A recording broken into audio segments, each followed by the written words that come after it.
Hello दोस्तों। तो आज हम प्रकाश के अपवर्तन में समझेंगे कुछ आगे के कॉन्सेप्ट और न्यूमेरिकल किस तरीके से किए जाते हैं वो भी अपन देखेंगे। लेकिन हाँ, सबसे पहले कुछ बातें होंगी उसे सीखते हैं, फिर फॉर्मूलों को समझते हैं, फिर इस पे कुछ क्वेश्चन करते हैं। ठीक है, तो चलिए सबसे पहले अपन इसमें ये देख लेते हैं कि जो माध्यम होते हैं उनके अपवर्तनांक क्या क्या होते हैं। कुछ अपने को कुछ ध्यान रखना है। जैसे अगर हम बात करें, एक तरफ लिख दें द्रव्यात्मक, हाँ द्रव्यात्मक, और इससे बोला जाता है द्रव्यात्मक माध्यम, और फिर हम समझेंगे उसका अपवर्तनांक। द्रव्यात्मक माध्यम एक तरफ लिखेंगे और उसका अपवर्तनांक दूसरे तरफ। आप सबको पता है कि जो वायु होता है यानी कि एयर, इसका अपवर्तनांक होता है 1।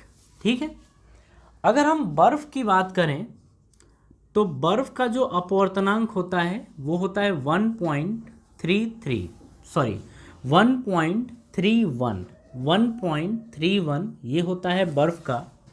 अगर हम जल के अपवर्तनांक की बात करें तो जल का अपवर्तनांक होता है 1.33 ये होता है।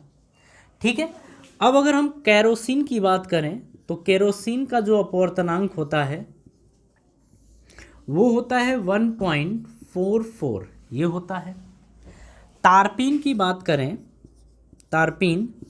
तो तारपीन का अपवर्तनांक होता है 1.47। उसी तरीके से अगर कांच के अपवर्तनांक की बात करें तो कांच का अपवर्तनांक होता है 1.52 ये होता है।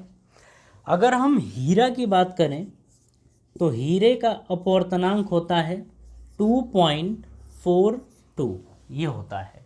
ठीक है, 2.42 ये होता है। अब देखिए क्या होता है कि आप खुद समझ सकते हैं कि जैसे वायु विरल, उससे थोड़ा सा सघन ये हुआ, उससे सघन ये, उससे सघन ये, उससे, तो आप देख रहे हैं कि ऐसे ऐसे बढ़ते चला जाएगा। तो इसमें से कुछ याद रखिएगा, जैसे वायु का रख लीजिएगा, जल का रख लीजिएगा, कांच का रख लीजिएगा, हीरे का रख लीजिएगा, तो इनके अपवर्तनांक कम से कम आप याद रख लीजिएगा।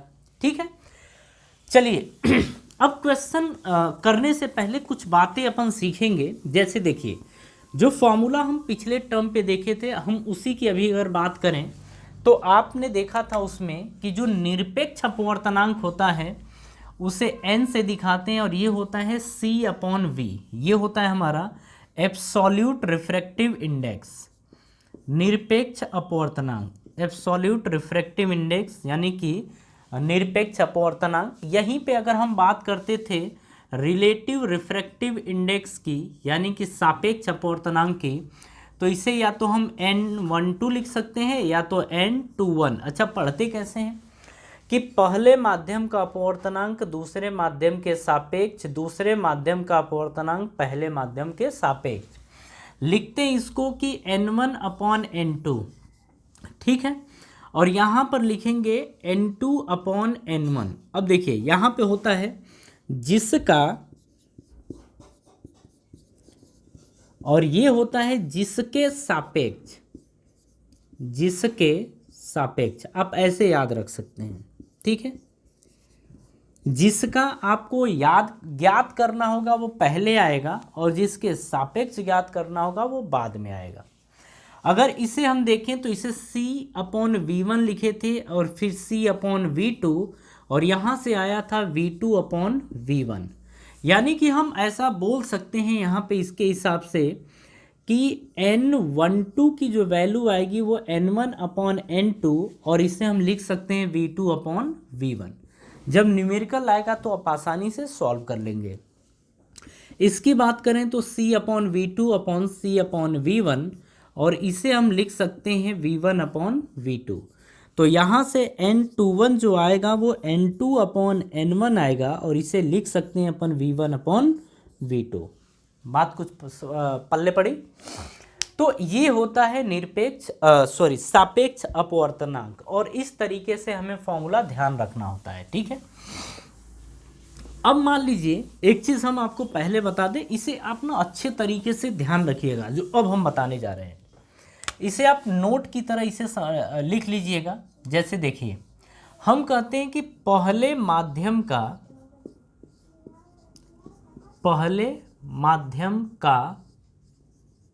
अपवर्तनांक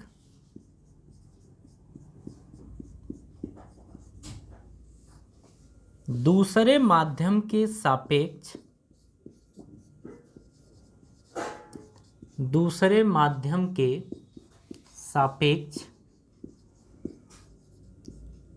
गुणे दूसरे माध्यम का अपवर्तनांक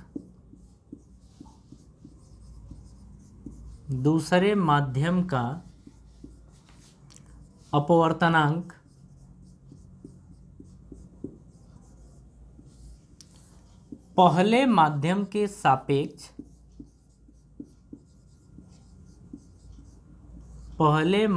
के सापेक्ष बराबर 1 होता है। इसे आप याद रखें। जैसे हम पहले माध्यम का तो N12 गुणे अगर हम N21 की बात करें तो इसकी वैल्यू 1 के बराबर होती है। तो इसे ना आप एकदम से याद रखिएगा कि अगर हम पहले माध्यम का अपवर्तनांक दूसरे माध्यम के सापेक्ष गुणे दूसरे माध्यम का अपवर्तनांक पहले माध्यम के सापेक्ष करते हैं तो 1 के बराबर आता है। अब क्यों आता है, अब इस चीज़ को समझ सकते हैं। N12 को आप लिखेंगे N1/N2 और N21 को लिखेंगे N2/N1 और ये देखिए कैंसिल होके क्या आ गया 1। तो अब आपको बात समझ में आई कि N12 इंटू N21 की जो वैल्यू होती है वो 1 के बराबर होती है। ठीक है, अब देखिए इतनी बातें आपको ध्यान रखनी होती हैं। उसके बाद अपवर्तन में जो क्वेश्चन आएगा वो सारे क्वेश्चन आपसे सॉल्व हो जाएंगे।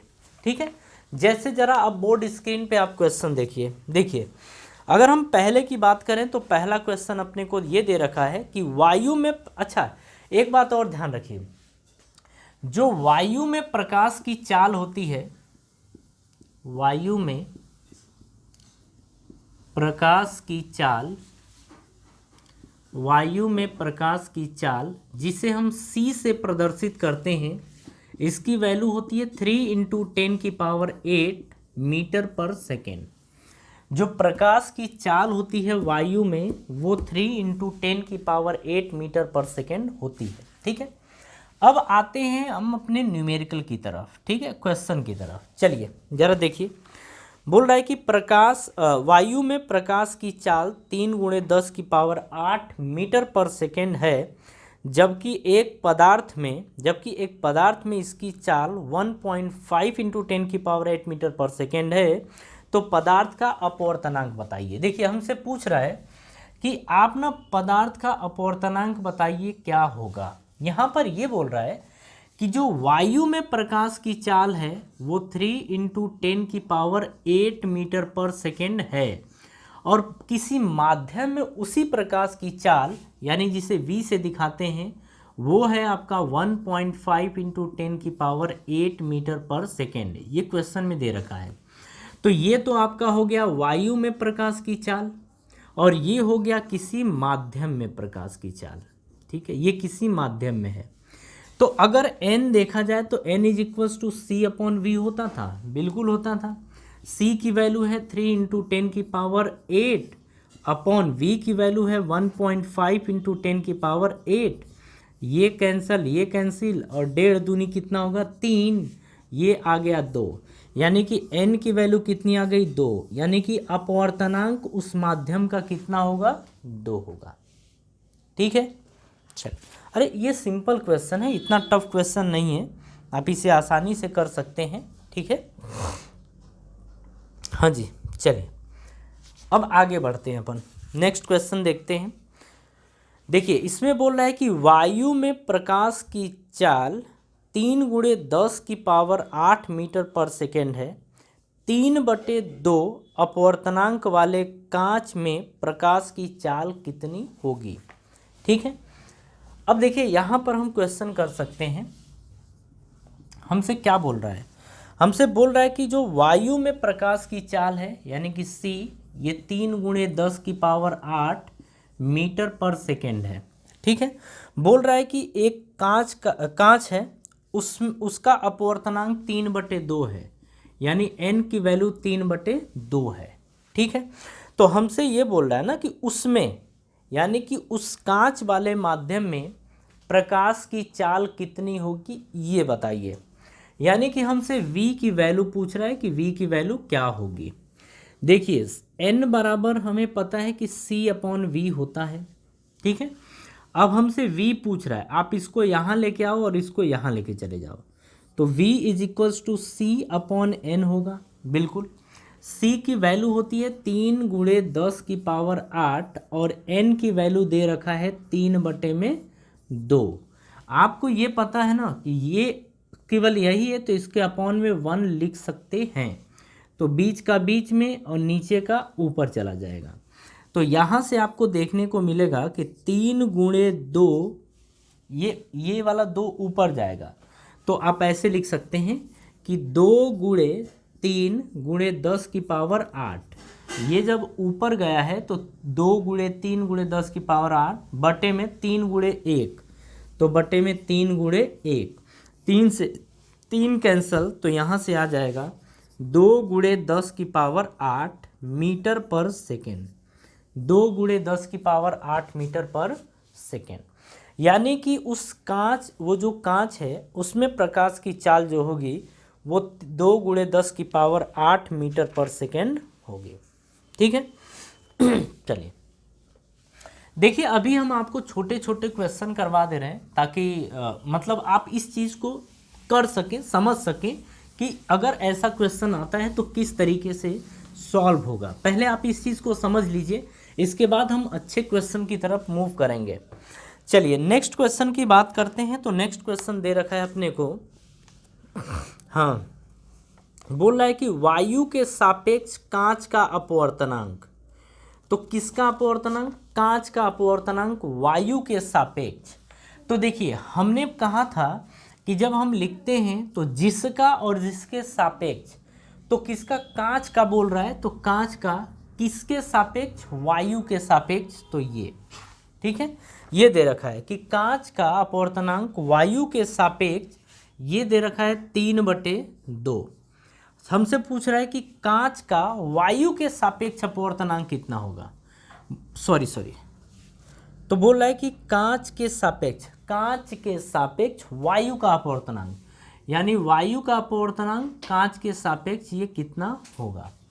आपको यही चीज़ हम बताए थे कि अगर आप NGA लिख दें, मतलब कांच का अपवर्तनांक वायु के सापेक्ष गुणे वायु का अपवर्तनांक कांच के सापेक्ष, तो ये होगा बराबर 1 के।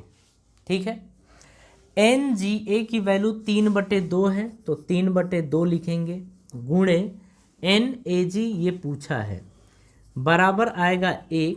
आप इसको इधर भेज दीजिए, तो NAG बराबर आ जाएगा 1 गुणे, ये भाग में इधर जाएगा तो गुणे में हो जाएगा, और ये गुणे में है तो इधर जाएगा तो भाग में, ये आएगा 2/3, 2/3। ठीक है, आप डायरेक्ट ये कर सकते हैं कि अगर मान लीजिए अगर मुझे दे रखा है NGA 3/2 और मेरे से पूछ देता है NAG, आप क्या करिए, इसी को पलट दीजिए। जब पलट देंगे तो क्या आएगा? 2/3, और यही हमारा आंसर हो जाएगा। क्लियर है? आप ऐसे भी क्वेश्चन कर सकते हैं, कोई दिक्कत नहीं है।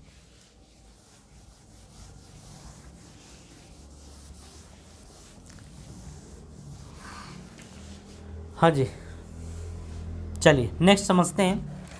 हमसे ये बोल रहा है कि वायु के सापेक्ष जल तथा कांच के अपवर्तनांक क्रमशः 4/3 और 3/2 हैं। जल के सापेक्ष कांच का अपवर्तनांक कितना होगा, ये हमसे क्वेश्चन पूछ रहा है। अब यहाँ पे जरा ना बात को समझिएगा। हमसे ये बोल रहा है कि वायु के सापेक्ष जल का, यानी कि हमसे ये बोल रहा है कि जल का अपवर्तनांक वायु के सापेक्ष, जल का अपवर्तनांक वायु के सापेक्ष ये दे रखा है, और फिर बोल रहा है कि कांच का अपवर्तनांक वायु के सापेक्ष, कांच का अपवर्तनांक वायु के सापेक्ष ये भी दे रखा है। ये दे रखा है आपका 4/3 और ये दे रखा है आपका 3/2। ठीक है, अब यहाँ पर समझिए ये क्या बोल रहा है, हमसे पूछ रहा है कि जल के सापेक्ष कांच का अपवर्तनांक बताइए, यानी कि अपवर्तनांक बताइए कांच का जल के सापेक्ष। ठीक है, जल का मतलब वाटर, वाटर के सापेक्ष। अब इस क्वेश्चन को मतलब हमसे ये पूछ रहा है। ठीक है, अब ना आप इसी को यहाँ लेके आइए, इसी को यहाँ लेके आइए। NGW बराबर आप NG/NW लिखेंगे। अरे भैया N12 को हम क्या लिखते थे, N1/N2, तो वैसे ही NGW को क्या लिखेंगे, NG/NW। आप बात समझ गए ना, ये चीज़ अगर लिख देंगे तो देखिए हम आपको अब बताते हैं। यहाँ पर जो आप ये लिखते हैं ना, एक्चुअल में ये लिखते हैं NGA, मतलब हमेशा ये एयर के सापेक्ष होता है, वायु के सापेक्ष। ये मेंशन तो नहीं होगा लेकिन आप समझ सकते हैं डायरेक्ट कि ऐसा होगा। क्यों? क्योंकि अगर हम N12 लिखे थे तो N1/N2 जब लिखे थे तो N1 को क्या बोले, C/V1। तो ये C आखिर कहाँ से आया था, ये वायु से आया था। ठीक है, तो आप ऐसे रख सकते हैं। तो यहाँ पर देखिए आप ये लिखेंगे, यहाँ पर आप लिख सकते हैं NWA, ये लिख सकते हैं। ठीक है, अब देखिए ये बन गया NGW is equals to NGA/NWA। अब वैल्यू पुट करिए, NGA की वैल्यू 3/2 है, तो 3/2 बटे में NWA की वैल्यू 4/3 है, तो 4/3 बीच का बीच में गुणा करिए और नीचे का ऊपर करिए, तो 3 × 3 बटे में 2 × 4, तो ये आ जाएगा 9/8। ठीक है, यानी कि हम बोलेंगे कि कांच का अपवर्तनांक वाटर के सापेक्ष यानी पानी के सापेक्ष ये होगा 9/8 और यही हमारा आंसर होगा। ठीक है, ये हमारा आंसर आएगा 9/8, 9/8।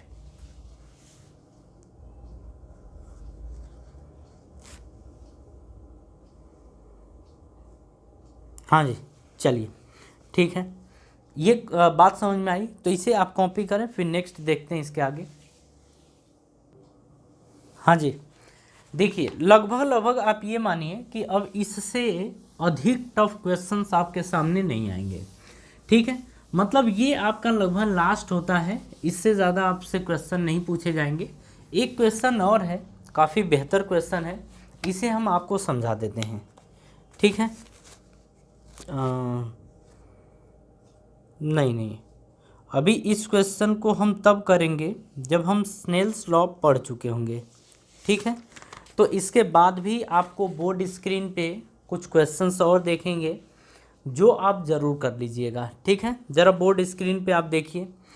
अब देखिए इसमें हम आपको क्वेश्चन देंगे। हाँ जी, चलिए इसमें पहले क्वेश्चन की बात करते हैं। तो देखिए पहला क्या दिख रहा है, जल में प्रकाश की चाल 2.25 × 10⁸ मीटर पर सेकेंड है। यदि जल का अपवर्तनांक 4/3 हो तो निर्वात में प्रकाश की चाल क्या होगी। ये क्वेश्चन आप आसानी से कर सकते हैं। इसका आंसर है 3 × 10⁸ मीटर पर सेकेंड। सेकेंड है इसके आगे, ये बोल रहा है कि वायु में प्रकाश की चाल 3 × 10⁸ मीटर पर सेकेंड है। उस माध्यम में प्रकाश की चाल ज्ञात करिए जिसका वायु के सापेक्ष अपवर्तनांक 1.5 है। ये भी आप कर सकते हैं। इसका आंसर 2 × 10⁸ मीटर पर सेकेंड होगा। नेक्स्ट की बात करते हैं। नेक्स्ट दे रखा है वायु के सापेक्ष जल तथा कांच के अपवर्तनांक 4/3 एवं 3/2 है, तो जल का कांच के सापेक्ष अपवर्तनांक बताइए कितना होगा। जो क्वेश्चन अभी किया था उसी का उल्टा। नेक्स्ट बोल रहा है ये हमसे कि वायु तथा कांच में प्रकाश की चालें क्रमशः 3 × 10⁸ मीटर पर सेकेंड तथा 2 × 10⁸ मीटर पर सेकेंड हैं। वायु के सापेक्ष कांच का अपवर्तनांक ज्ञात कीजिए। ठीक है, ये भी क्वेश्चन आप कर लेंगे। एक और क्वेश्चन है, ये भी देखिए, बोल रहा है कि वायु तथा जल में प्रकाश की चालें क्रमशः 3×10⁸ मीटर पर सेकेंड तथा 2.25×10⁸ मीटर पर सेकेंड हैं। वायु के सापेक्ष जल का अपवर्तनांक ज्ञात कीजिए। ठीक है, ये भी क्वेश्चन आप कर लेंगे। नेक्स्ट है, जल और कांच के अपवर्तनांक क्रमशः 1.35 एवं 1.5 है। यदि प्रकाश की किरणें कांच से जल में जा रही हों तो कांच के सापेक्ष जल का अपवर्तनांक ज्ञात करिए। ठीक है, देखिए अगर इतने क्वेश्चंस आप कर लेते हैं तो इतने क्वेश्चन सफिशिएंट होते हैं अपवर्तन से रिलेटेड क्वेश्चन समझने के लिए। अब देखिए इसके बाद अगर आपके एग्जाम में कोई भी क्वेश्चन आएगा ना, आप 110% आप कर लेंगे। ठीक है, लेकिन आप अच्छे से कॉन्सेप्ट को भी समझिएगा, फॉर्मूले किस तरीके से यूज़ करने हैं उनको समझिएगा, क्वेश्चन आसानी से हो जाएगा। ठीक है, तो चलिए जी अब मिलते हैं नेक्स्ट लेक्चर में। Thank you.